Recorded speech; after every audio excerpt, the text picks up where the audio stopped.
So let's just assume this is your balance sheet. You hold 100 in treasuries, you have no debt, no other assets.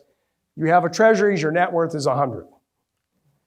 Now, suppose the Fed prints $100 in physical currency. 520s comes to you and says, hey, I want to buy your treasuries.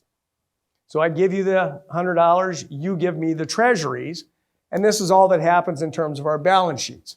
You no longer have any treasuries, but you have $100 in currency as your new asset. Your net worth doesn't change. This is just changing your asset position, not your net worth. This is what the Fed's balance sheet now looks like. We hold an asset, the US Treasuries, and we have a liability, which is this currency that we gave you. Okay? This is just like baby accounting. All right, so now there's $100 in physical cash in circulation. Now you can do whatever you want with that cash. You could go spend it, do lots of things with it. But one thing you could do is just go deposit it in your bank account. Let's just assume you do that. So now you go to the bank, you open an account, you put the $100 in physical cash, you hand it to the bank. What is the bank going to do? Well, the bank's going to credit your account by $100, and you no longer have any currency. It's in the bank's hands. Your net worth, again, doesn't change. This is just you just changing the assets that you hold. And the bank's balance sheet now says, look, I have $100 in currency. That's my asset, but I owe you $100.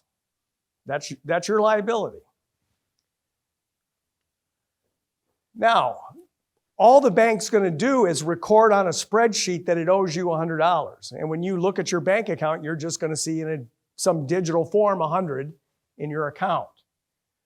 Now, what the banks in old times did, they would take the cash, they'd go down to a vault, they'd stick it in the vault and lock the door.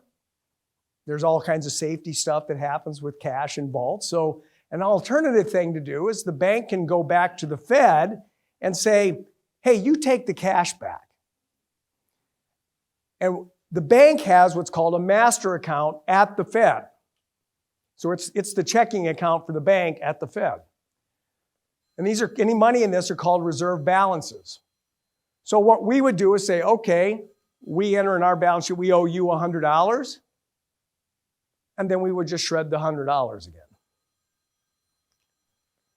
So that's what happens here is all of a sudden you have a bank account with 100, that's just a digital number in a spreadsheet, your net worth. The banks now have reserves, which is a digital entry on our spreadsheet,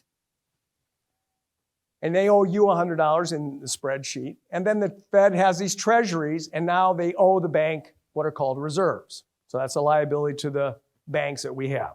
So that's it.